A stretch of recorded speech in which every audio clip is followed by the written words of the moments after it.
নমস্কার দর্শক, আপনাদের শিলচর বাংলা নিউজ ইউটিউব চ্যানেলের সঙ্গে রয়েছে আমি তমাল গোস্বামী। আপনাদের প্রত্যেকে স্বাগত জানাই। আজকে পবিত্র ঈদের দিনে শিলচর শহরে পুলিশের রোড মার্চ হলো এবং সেই রোড মার্চে উপস্থিত ছিলেন শিলচর কাছাড় জেলার এসপি নামাল মাহাতো।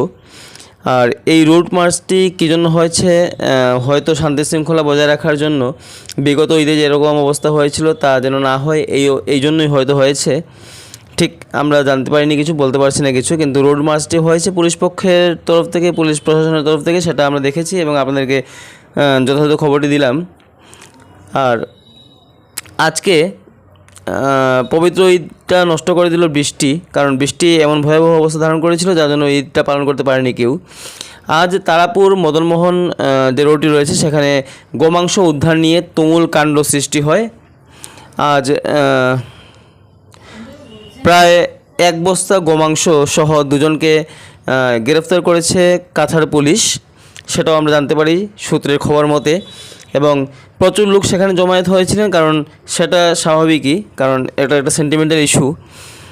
জানি না কে বা কারা এই গোমাংস বিক্রি বা কাটার ব্যবস্থা করেছিল এই অঞ্চলটি উত্তপ্ত অবস্থায় ছিল। এবং তারপরে থানা ঘেরাও করে প্রতিবেশী যারা ছিলেন ওনারা সেখানে, আমরা শোনাচ্ছি আপনাদেরকে।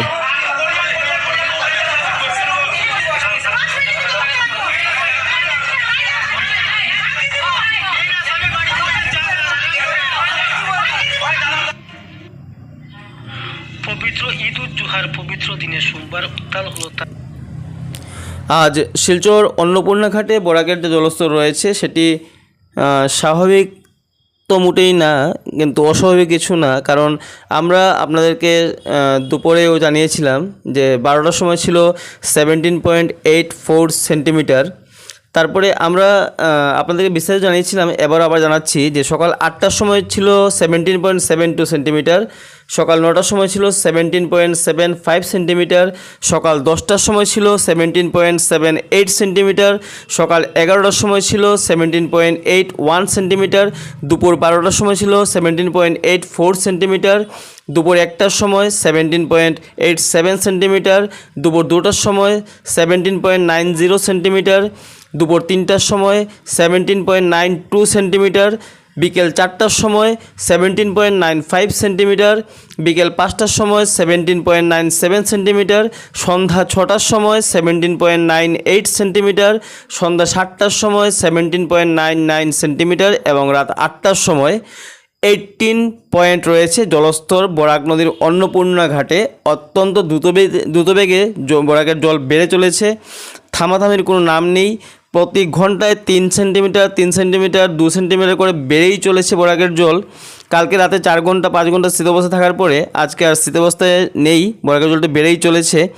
সেই খবরটি, সেই আপডেটটিও আপনাদেরকে দিচ্ছি আমরা। আমাদের উদ্দেশ্য আপনাদেরকে প্যানিক করা নয়, আপনাদেরকে সতর্ক করে রাখা। আপনারা অতি অবশ্যই আমাদের এই চ্যানেলটিকে সাবস্ক্রাইব করে আমাদের সঙ্গে থাকবেন, যাতে আমরা প্রতিটি খবর, প্রতিটি আপডেট আপনাদেরকে প্রত্যেক সময় যথাযথভাবে সবার আগে পৌঁছে দিতে পারি। এবং আমাদের পরবর্তী যে আপডেটটি রয়েছে সেটি হচ্ছে গিয়ে শিলং মেঘালয় যে রোডটি রয়েছে, আসাম থেকে গুয়াহাটি, শিলচর থেকে যদি গুয়াহাটিগামী আপনারা রোডে চিন্তা করেন তাহলে আমরা শিলং রোডটি পাই। এবং শিলং রোডটির যা অবস্থা রয়েছে আপনারা দেখতে পাচ্ছেন, জায়গায় জায়গায় ভূমিধস হয়েছে এবং তার পরবর্তী অবস্থাতে পাহাড় গড়িয়ে জল রাস্তা দিয়ে বেয়ে চলেছে এবং প্রায় 30 কিলোমিটার লম্বা ট্রাক লরির লাইন এখনও এই মুহূর্তে রয়েছে। এই রোডের মধ্যে প্রচণ্ড যানজট রয়েছে, মালের পরোয়া না করে যাত্রীরা এদিকে আসছেন এখন, কারণ এছাড়া ওনাদের কাছে কোনো বিকল্প রাস্তা নেই, বিকল্প পথ নেই। আপনাদের যদি একান্ত প্রয়োজন না থাকে তাহলে এই রাস্তায় পাড়ি দেবেন না, সেটাই আপনাদের কাছে আমাদের অনুরোধ।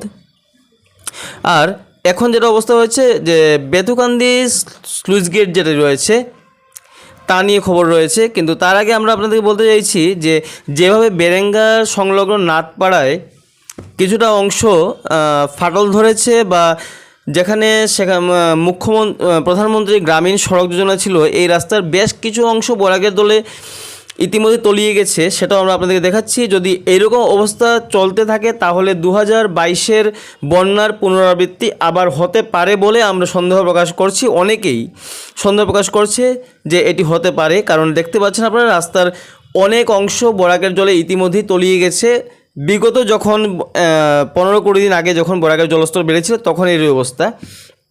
আর এই যে ফুটেজটি আপনাদের দেখাচ্ছি সেটি হচ্ছে বেথুকান্দি স্লুইস গেট সংলগ্ন বেশ কিছু অংশ ইতিমধ্যেই বরাকের জলে তলিয়ে গেছে।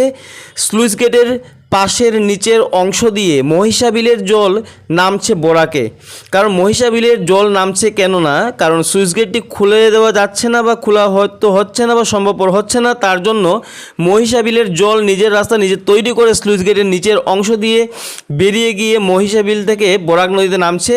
এমতো অবস্থায় যদি বরাক নদীর জলস্তর বৃদ্ধি পায় তাহলে সেই একই রাস্তা দিয়ে ঢুকবে বরাকের জল মহিষাবিলে এবং প্লাবিত হতে পারে গোটা শিলচর শহর। এই নিয়ে জনমনে রয়েছে আশঙ্কা, আতঙ্ক। আপনারা সবাই ভালো থাকবেন। ধন্যবাদ।